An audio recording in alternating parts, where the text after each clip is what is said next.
Hello class 11th, welcome back to our channel Shikshak junction. क्योंकि आप नहीं तो कब।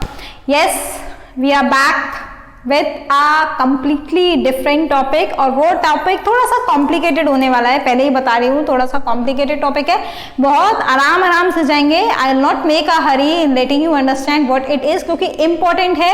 अगर यहाँ पर ये न्यूक्लिक एसिड, चलो पहले टॉपिक ही लिख देती हूँ मैं, क्या है, ठीक है। न्यूक्लिक एसिड है हमारा टॉपिक। अगर यहाँ पर ये न्यूक्लिक एसिड समझ में नहीं आया तो आगे जाकर कुछ भी समझ में नहीं आएगा, क्योंकि इन्हीं डीएनए, इन्हीं प्रोटीन्स और इन्हीं कार्बोहाइड्रेट के साथ हम पूरी बायोटेक में खेलने वाले हैं। इसीलिए ये सारी चीजें आपके लिए समझना बहुत जरूरी है।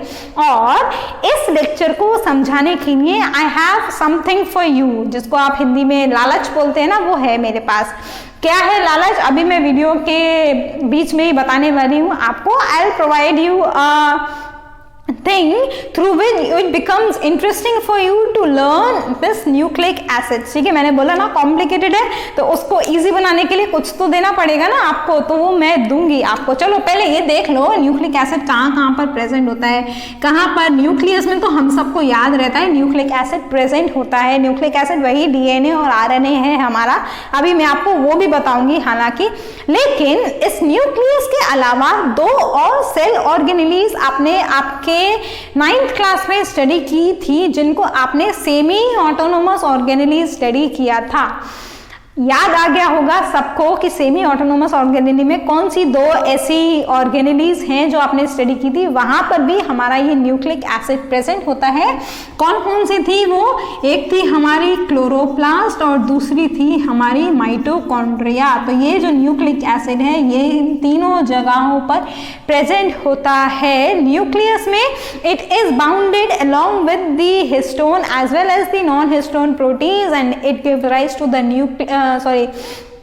chromosome, but in case of chloroplast or mitochondria it is present as the naked DNA, not bounded by any of the histone particles, और क्रोमोसोम में नहीं कन्वर्ट होता, वो डीएनए और आरएनए के फॉर्म में ही एग्जिस्ट करता है। ये तो हो गया हमारा न्यूक्लिक एसिड। अब न्यूक्लिक एसिड किसके पॉलीमर हैं पहले ये देखेंगे हम, क्योंकि हम स्ट्रक्चरल यूनिट्स को ही डिस्कस कर रहे हैं। तो nucleic acids are the polymers of the nucleotides that are linked together by, देखो जब मोनोमेरिक यूनिट से मिलकर बने हो रहे हैं तो ऑब्वियस ही बात है उनको कंबाइन करने के लिए you have certain bonds that are there which will make the particular macromolecule stabilize. हमने अपने कार्बोहाइड्रेट्स में ग्लाइकोसाइडिक बॉन्ड पढ़े। अमीनो एसिड्स आपस में कैसे ज्वाइन होते हैं, पेप्टाइड बॉन्ड से ज्वाइन होते हैं और प्रोटीन बनाते हैं। तो यहाँ पर हमारे न्यूक्लियोटाइड्स कौन से बॉन्ड से ज्वाइन होंगे, यहाँ पर थोड़ा बड़े बड़े नाम आने वाले हैं, सो बी प्रिपेयर्ड। आएगा हमारा फॉस्फोडाइएस्टर बॉन्ड, ठीक है, वैसे तो नाम में ही लिखा हुआ है फॉस्फो फिर डाइएस्टर। दो टर्मिनोलॉजीज हैं इस पर्टिकुलर बॉन्ड में, मतलब दो अलग अलग चीजें इंक्लूड हो रही हैं, इसीलिए थोड़ी कॉम्प्लेक्स है। मैंने आपको शुरू में ही बता दिया, but I have something for you which will make this particular topic easy to learn, ठीक है। न्यूक्लिक एसिड का मोनोमर हो गया, या फिर जो स्ट्रक्चरल यूनिट्स हो गए वो न्यूक्लियोटाइड्स। न्यूक्लियोटाइड्स आपस में कैसे ज्वाइन होते हैं, फॉस्फोडाइएस्टर बॉन्ड से। अच्छा चलो अब मैं बताती हूँ आपको वो इसको पढ़ने क्यों पढ़ रहे हैं हम, एक्चुअली में वही है मेरे पास में। हमने देखा कि न्यूक्लिक एसिड्स में हमारे डीएनए और आरएनए इंक्लूडेड है, ठीक है। डीएनए और आरएनए का रोल ऊपर का हम सबको पता है कि it acts as a genetic material which leads to the transfer of characters from the parents to the offsprings. ये हम सबको पता है क्योंकि हम अपने क्लास 10 में भी हेरिडिटी पढ़ के आ चुके हैं। इनफैक्ट बहुत सारी छोटी स्टैंडर्ड्स में भी हमने यही पढ़ा है डीएनए और आरएनए के बारे में। इसके अलावा इस न्यूक्लिक एसिड का कुछ और रोल भी होता है। न्यूक्लिक एसिड डीएनए और आरएनए तो है ही, इसके अलावा जो जेनेटिक इंफॉर्मेशन को ट्रांसफर करने में मदद करते हैं उसके अलावा कुछ और रोल भी प्ले करते हैं। जैसे कि आरएनए जो है वो एंजाइम का रोल भी प्ले करता है, किसके फॉर्म में, राइबोजाइम के। इसके अलावा आरएनए के बहुत ब्रॉड फंक्शंस हैं सेल के अंदर। इसके बेसिस पर ही हम अपने आरएनए को 3 तरीके से क्लासिफाई कर सकते हैं। डीएनए का कोई क्लासिफिकेशन नहीं है, वो बस उसकी forms and depending upon the coiling structure, that's it. लेकिन आरएनए 3 अलग अलग फॉर्म में एग्जिस्ट करता है depending upon its particular role. उसके अलावा आरएनए एक राइबोजाइम की तरह भी एक्ट हो सकता है।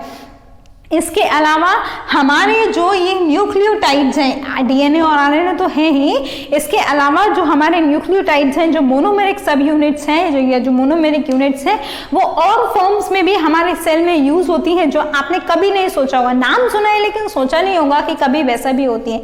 जैसे कि हमने अपने सेल के अंदर एनर्जी करेंसी पढ़ी है, जो होती है हमारी ये एटीपी, है ना, पढ़ी है कि नहीं? Power house of the cell, mitochondria क्या जनरेट करता है? Energy currency of the cell जो होता है एटीपी। वो एटीपी भी न्यूक्लियोटाइड है। इसकी फुल फॉर्म भी आपने पढ़ी होगी, एडिनोसिन ट्राइफॉस्फेट। ये जो एडिनोसिन है वो न्यूक्लियोटाइड ही है एक। देखो ये था वो ग्रीड जो मैं आपको बताने वाली थी, इसीलिए ये न्यूक्लिक एसिड्स और भी ज्यादा इंपॉर्टेंट हो जाते हैं। उसके अलावा ये न्यूक्लिक एसिड्स जो हैं वो केमिकल फैक्टर्स के फॉर्म में भी एक्ट करते हैं, केमिकल इंटरमीडिएट्स के फॉर्म में एक्ट करते हैं in order to communicate between the cell. Apart from that these nucleotide also act as the cofactors. किसके कोफैक्टर्स? एंजाइमेटिक कोफैक्टर्स भी बनते हैं हमारे nucleic acid. That is how the wide role of nucleic acids comes into picture, and that is why it becomes very important for you to learn each and everything of nucleic acid. And कोई और नहीं पढ़ाने वाला, आपको मैं ही पढ़ाऊंगी, obvious सी बात है, लेकिन उसके लिए आपको चैनल पर रेगुलरली विजिट करना पड़ेगा, क्योंकि हम बहुत सारी नई नई चीजें पढ़ने वाले हैं। ठीक है, ये तो हो गया न्यूक्लिक एसिड्स के कुछ रोल। अब इसके अलावा अब हम देखो इन्हीं अपनी मोनोमेरिक सब यूनिट से स्टार्ट करेंगे। कैसे न्यूक्लिक एसिड बनेगा वो ऑब्वियसली हम कहाँ से स्टार्ट करेंगे? अपने इन न्यूक्लियोटाइड्स से ही स्टार्ट करने वाले हैं कि कैसे ये जो हमारे न्यूक्लियोटाइड्स हैं वो न्यूक्लिक एसिड्स को बनाएंगे। तो सबसे पहले हम इन्हीं न्यूक्लियोटाइड्स के बारे में थोड़ा सा डिस्कशन जो है वो स्टार्ट करते हैं। धीरे धीरे आपको खुद ब खुद पता भी नहीं चलेगा कि कब आपने ये पढ़ लिया कि न्यूक्लियोटाइड्स से हमारे न्यूक्लिक एसिड्स बनेंगे। देखो अब कुछ और अच्छी अच्छी चीजें, अच्छी अच्छी बातें क्या है? न्यूक्लियोटाइड्स है, दो वर्ड्स होते हैं, न्यूक्लियोटाइड और न्यूक्लियोसाइड। ठीक है, टी और एस का फर्क है नाम में, लेकिन वैसे बहुत बड़ा अंतर है। न्यूक्लियोटाइड जो होते हैं वो होते हैं 3 कंपोनेंट से बने हुए। वो 3 कंपोनेंट्स कौन कौन से? आप देखो जरा कितना ज्यादा कॉम्प्लेक्स है। पहले हमने देखा न्यूक्लिक एसिड्स हमारे न्यूक्लियोटाइड से बने हुए हैं, अब हम देखने वाले हैं न्यूक्लियोटाइड्स भी 3 कंपोनेंट से बने हुए हैं। अब पहले उन कंपोनेंट्स को आपको इंडिविजुअली स्टडी करना है। कौन कौन से हैं कंपोनेंट्स? सबसे पहला है हमारा शुगर। ये शुगर होती है पेंटोज शुगर। डीएनए और आरएनए में अलग अलग शुगर है on the basis of the presence of the oxygen group at particular position. अभी मैं आपको बताऊंगी। ठीक है, दूसरा है हमारा नाइट्रोजनस बेस। ये अगेन 2 तरीके के होते हैं, वो भी हम पढ़ेंगे अभी, ऑब्वियस सी बात है। तीसरा है हमारा फॉस्फेट ग्रुप। इन 3 कंपोनेंट से मिलकर बना होता है हमारा न्यूक्लियोटाइड। न्यूक्लियोसाइड में ये फॉस्फेट ग्रुप नहीं होता बस। ठीक है, न्यूक्लियोसाइड में हमने इस फॉस्फेट ग्रुप को साइड में रख दिया, इसीलिए हमने उसको बोला है न्यूक्लियोसाइड। याद करने का तरीका यही है, ऐसे याद करोगे तो कभी भी नहीं भूलोगे, और मान के देख लीजिएगा आप सभी बच्चे मेरी बात। ठीक है, शुगर में पेंटोज शुगर। अब पेंटोज है मतलब 5 कार्बन का रिंग है, enclosed structure, ring like structure बनाता है। नाइट्रोजनस बेस 2 होंगे, कौन से हैं? होते हैं प्यूरीन और पिरिमिडीन। इसमें भी क्लासिफिकेशन है, प्यूरीन है 2, पिरिमिडीन है 3, वो भी देखेंगे हम। ठीक है, इसका मतलब बहुत सारी चीजें कॉम्प्लेक्स होने वाली है, बिल्कुल ध्यान से सुनना है आप सबको मेरी बात। अब सबसे पहले बात आएगी इस पेंटोज शुगर की। ये है हमारा शुगर जो हमारे न्यूक्लिक एसिड की बैकबोन को फॉर्म करता है। पेंटोज शुगर है, रिंग लाइक स्ट्रक्चर है, डीएनए और आरएनए में अलग अलग होती है, लेकिन डिफरेंस जो है वो सिर्फ एक पोजीशन का है। मैं बना के बताऊंगी आप लोगों को स्ट्रक्चर्स, जैसा कि मैं करती आई हूं अभी तक। आई होप कि आपको सारे स्ट्रक्चर्स मेरे बनाने के साथ में याद हो जाते होंगे। कमेंट्स में लिखा करो, पता है कि आपको स्ट्रक्चर्स आ रहे हैं कि नहीं आ रहे हैं। अगर नहीं आ रहे हैं तो I will give you another method in order to learn that particular structure, but for that you have to make an initiative from your side कि हाँ मैम हमको स्ट्रक्चर्स आ रहे हैं, या मैम फिर से कोई और तरीका बता दीजिए। उसके लिए आपको मुझे बोलना पड़ेगा, तभी मुझे समझ में आएगा ना कि समझ में आया कि नहीं आया। अब देखो दोनों सेम बनाए हैं, बस एक पोजीशन का अंतर है, बाकी सब कुछ सेम है। सबसे पहले यहाँ देखो OH, मेरे साथ साथ में बनाओगे आसान होगा लर्न करना। H OH H OH H और यहाँ पे है हमारा CH2OH ग्रुप। ठीक, ये क्या है, ये किसके केस में है, ये है हमारा आरएनए का केस। इधर मैं बनाऊंगी डीएनए का case.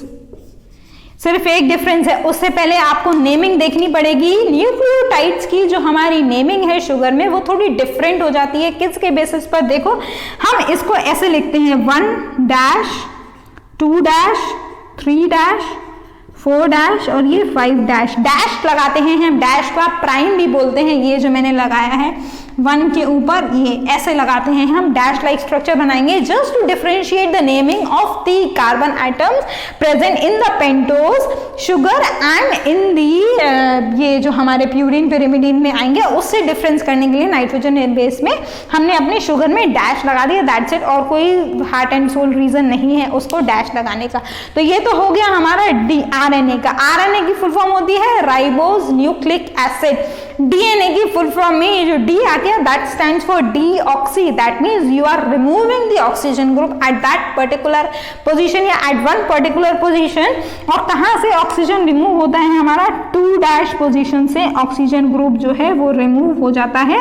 That is how you term it as the DNA. अब जब मैंने आपको बता दिया कि 2' पे ऑक्सीजन रिमूव हो जाएगा तो आपको खुद से बनाना आना चाहिए। चलो बनाओ, जब तक मैं लिख रही हूं उससे पहले आपका बन जाना चाहिए, ठीक है।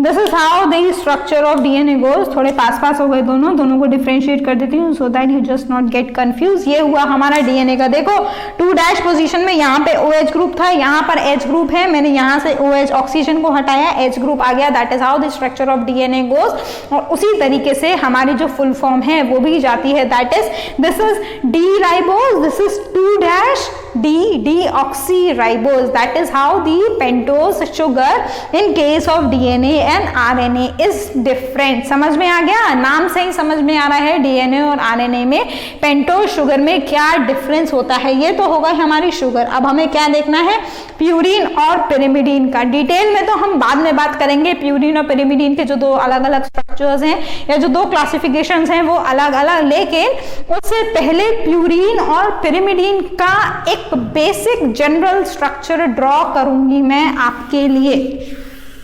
उसके लिए ये सब रब कर देती हूं मैं, so that I just get the space in order to draw these structures. Again थोड़े कॉम्प्लेक्स हैं, शायद आपको लगेंगे, लेकिन हाँ इजी है। देखो याद करने का तरीका भी बताऊंगी। प्यूरिन, अच्छा यहाँ पर भी रब कर देती हूँ जिससे कि स्ट्रक्चर्स में आसानी से बना पाऊँ। देखो दो नाम है, क्या है, प्यूरिन और पिरिमिडीन। प्यूरिन नाम छोटा है स्ट्रक्चर बड़ा है, पिरिमिडीन नाम बड़ा है स्ट्रक्चर छोटा है, ऐसे आप याद रखोगे। चलो यहाँ पे शुगर भी लिखी देती हूँ मैं। अब प्यूरिन का स्ट्रक्चर जब आपको बनाना है तो आप कैसे बनाएंगे, पहले तो एक रिंग थोड़ा बड़ा बनाना पड़ेगा क्योंकि नेमिंग भी दिखानी है आपको इसलिए। और नेमिंग इंपॉर्टेंट है क्योंकि जब आप आगे जाके न्यूक्लियोटाइड पूरा न्यूक्लिक एसिड बनाएंगे तब आपको पता होना चाहिए कौन से कार्बन एटम से ज्वाइन हो रहा है। इसको भी मेरे साथ साथ में बना लीजिए, आसान होगा। मैंने बताया ये वाला जो रिंग लाइक स्ट्रक्चर है ये दोनों के केस में ड्रॉ कर लो, पहले तो याद करने में आसानी होगी। अब मैंने क्या बताया था, प्यूरिन नाम छोटा है स्ट्रक्चर बड़ा है, इसका मतलब इस स्ट्रक्चर में कुछ और चेंजेस करने वाली हूं मैं जिससे वो प्यूरिन का स्ट्रक्चर बनेगा। पिरिमिडीन का यही स्ट्रक्चर होता है। कार्बन आइटम्स आप नेम कर लीजिए 1 2 3 4 5 and 6. This is the structure, generalized structure of pyrimidine. pyrimidine के स्ट्रक्चर में भी कुछ और एडिशनल ग्रुप्स ऐड होंगे जिसके बेसिस पर हम अलग अलग और पढ़ेंगे आगे जाके, लेकिन पहले जनरलाइज स्ट्रक्चर। अब इस प्यूरिन में मेरे को कुछ और एक्स्ट्रा रिंग ऐड करना है, वो एक्स्ट्रा रिंग ये है।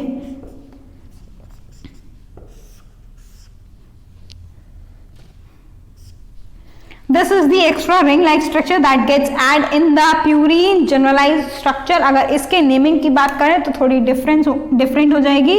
First carbon, second, third, this is fourth, fifth, sixth, 7, 8 और 9। यहाँ पर डैश नहीं लगाएंगे हम क्योंकि ऑलरेडी हमने जो डैश है वो अपने इसमें शुगर में लगा दिया in order to differentiate the naming within the nitrogenous base and the sugar. तो याद करने का तरीका, प्यूरिन नाम छोटा है, स्ट्रक्चर बड़ा है, मतलब दो रिंग्स आपस में ज्वाइन होंगी। पिरिमिडीन नाम बड़ा है, स्ट्रक्चर छोटा है, एक ही रिंग है, ये रिंग दोनों में कॉमन है, प्यूरिन में एक एडिशनल रिंग है। नेमिंग दोनों में चेंज है जो आपको ध्यान रखनी पड़ेगी। ये मैं बार बार ध्यान रखने के लिए इसीलिए बोल रही हूँ आपको, क्योंकि जब आप फॉस्फोडाइएस्टर बॉन्ड बनाएंगे अपने न्यूक्लिक एसिड्स को बनाने के लिए, तो आपको ये ध्यान में रखना है कि जो ये हमारा प्यूरिन है जब वो शुगर के साथ ऐड करेगा तो N9 से ज्वाइन करेगा, और पिरिमिडीन N मतलब फर्स्ट वाले कार्बन से ज्वाइन करके बॉन्ड बनाता है फॉस्फोडाइएस्टर जो हमने अभी देखा था, और प्यूरिन जो है हमारे 9th वाले पे ज्वाइन होके स्ट्रक्चर को रिप्रेजेंट कराएगा फॉस्फोडाइएस्टर बॉन्ड में। इसीलिए मैंने आपको बोला याद रखना जरूरी है। अब प्यूरिन और पिरिमिडीन के नाम लिख लीजिए जो अलग अलग होते हैं, स्ट्रक्चर्स में आपको नेक्स्ट लेक्चर में बताऊंगी। प्यूरिन जो दो होते हैं वो होते हैं एडेनिन और होते हैं गुआनिन, ये दो और प्यूरिन होते हैं। Classification on the basis of the additional groups. अब पिरिमिडीन की बात करें तो होंगे हमारे थायमीन, साइटोसिन और एक होता है यूरासिल। ये यूरासिल डीएनए में प्रेजेंट नहीं होता, सिर्फ आरएनए में होता है। थायमीन सिर्फ डीएनए में होता है, आरएनए में नहीं होता। तो वो थायमीन और यूरासिल की एक्सचेंज चलेगा डीएनए और आरएनए में रिस्पेक्टिवली। बाकी की ये तीन, इधर पिरिमिडीन के, ये दो प्यूरिन के स्ट्रक्चर्स बताऊंगी मैं आपको, और कैसे अब ये जो हैं हमारे ज्वाइन करेंगे in order to form the phosphodiester bond, that also. But before that आपको नेमिंग पढ़नी है। अगेन थोड़ा कॉम्प्लेक्स है, इंडिविजुअली टेबल के फॉर्म में स्टडी करेंगे हम, but obviously in the next lecture. But before that if you have any doubt up till here, do ask me in the comment section, otherwise you will definitely not get the next lecture, क्योंकि अगर structure समझ में नहीं आया तो next lecture में naming भी समझ में नहीं आएगी।